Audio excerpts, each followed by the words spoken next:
इसमें लिखा हुआ है यदा द्वयो स्वरयो संधानम मेलनम वा जायते तत्संधानम स्वर संधि अच संधि वा कथ्यते। अत्र अच संधौ स्वरस्य स्थाने आदेशो भवति स्वर संधयो अष्टविधा भवन्ति तथा ही। अर्थात यदा माने जब दो स्वरों का मेल होता है, मिलन होता है, और वह उस मिलन को स्वर संधि कहते हैं। अर्थात जब स्वर आपस में मिलते हैं तो वह स्वर संधि कहलाती है। अत्र यहाँ हम अच संधि में स्वर के स्थान पर जो आदेश होता है, अर्थात स्वर के स्थान पर जो वर्ण होता है उसे स्वर संधि कहते हैं।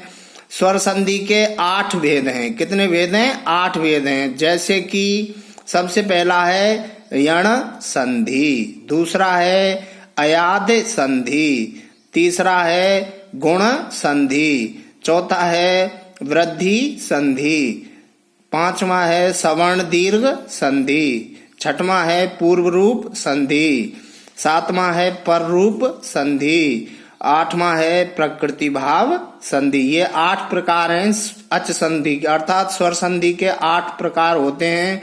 अब हम इन प्रत्येक के बारे में विस्तृत रूप से अध्ययन करेंगे।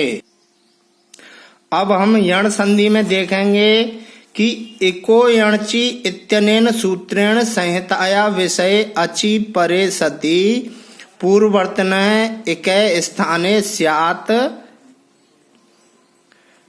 यण।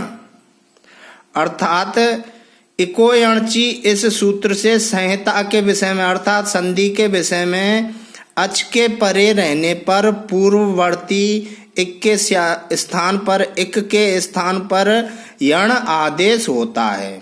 अब हम इसको विस्तारित रूप से पढ़ेंगे। जैसे कि अब हम यहाँ देखेंगे कि यण संधि में इको यणचि सूत्र महत्वपूर्ण भूमिका निभाता है। तो इसका हम अर्थ समझेंगे और इसके वर्णों को समझेंगे कि इको यणचि सूत्र का क्या मतलब है। तो इको यणचि सूत्र को जब हम अलग अलग करेंगे तो इकह, यण और अच ये शब्द विच्छेद निकल करके आता है। ये इसका विच्छेद हुआ इकह, यण, अच। अब हमारे मन में जिज्ञासा हो रही है कि ये इक क्या है, यण क्या है और अच क्या है। तो संस्कृत में जो माहेश्वर सूत्र होते हैं उनमें जो प्रत्याहार होते हैं उनमें इक और यण ये 2 प्रत्याहार हैं और अच ये भी प्रत्याहार है। ये तीनों प्रत्याहार हैं। इसका मतलब हुआ कि एक प्रत्याहार के स्थान पर, ये षष्ठी का रूप है, षष्ठी का एक वचन है, इसलिए इकह का मतलब है के स्थान पर, अर्थात एक प्रत्याहार के स्थान पर यण प्रत्याहार होता है। कब होता है? अचि ये सप्तमी विभक्ति का एक वचन है, अर्थात परे रहने पर। जब अच प्रत्याहार परे हो तो इक के स्थान पर यण आदेश होता है। इक के स्थान पर यण आदेश होता है स्वर अच के परे रहने पर। जैसे कि अब हम देखेंगे कि एक प्रत्याहार में कौन कौन से वर्ण आते हैं। अब हम यहाँ पर देखेंगे कि एक प्रत्याहार में कौन कौन से वर्ण आते हैं। तो एक प्रत्याहार में 4 वर्ण आते हैं। पहला है इकार या दीर्घ इकार, उकार या दीर्घ उकार, ऋकार उसके समान वर्ण दीर्घ ऋकार, और ऋकार इसका दीर्घ भेद होता है, ह्रस्व होता नहीं है और ना ही प्लुत होता है। तो एक प्रत्याहार में इकार, उकार, ऋकार और ऋकार ये 4 वर्ण आते हैं। इसी प्रकार हम इधर देखेंगे यण प्रत्याहार में कौन कौन से वर्ण आते हैं। यण प्रत्याहार में आते हैं य, व, र और ल। तो इसका अर्थ ये हुआ कि इक के स्थान पर अर्थात इन वर्णों के स्थान पर ये वर्ण हो जाते हैं। लेकिन होते कब हैं? जब बाद में स्वर रहे। अगर आगे स्वर है तो ई के स्थान पर य, उ के स्थान पर व, री के स्थान पर र और री के स्थान पर ल आदेश हो जाएगा। इस प्रकार इको यणची सूत्र से इक के स्थान पर यण आदेश होता है, अर्थात ई के स्थान पर य, उ के स्थान पर व, री के स्थान पर र और री के स्थान पर ल। जैसे कि हम इसे एक उदाहरण से समझते हैं। उदाहरण है अत्युत्तमः। अत्युत्तमः, इसका संधि विच्छेद होगा अति प्लस उत्तमः। इसका जब वर्ण भेद करेंगे, अलग अलग वर्णों को निकालेंगे तो आएगा अ, त, ई प्लस उत्तम। अति, अति को जब वर्ण भेद करेंगे अति का तो अ, त, ई ये आएगा प्लस उत्तम।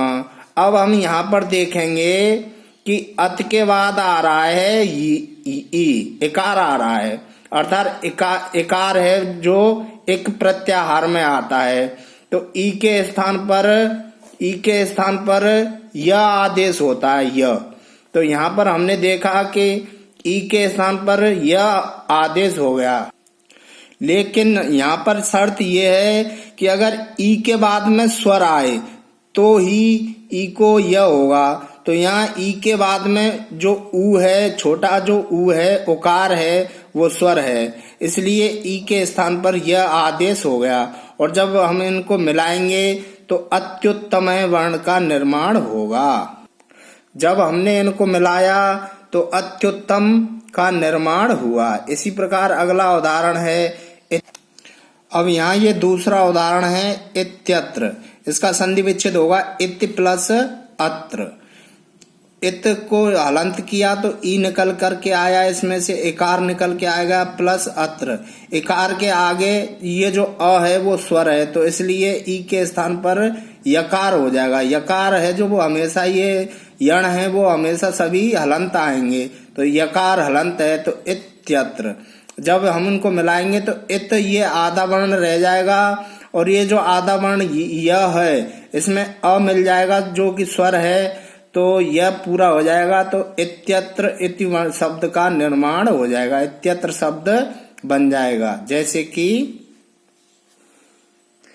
इत्यत्र, इसका निर्माण हुआ। यहाँ हम और उदाहरण देखते हैं। जैसे अब यहाँ हम अगला उदाहरण देखते हैं, जैसे नदी प्लस उदकम।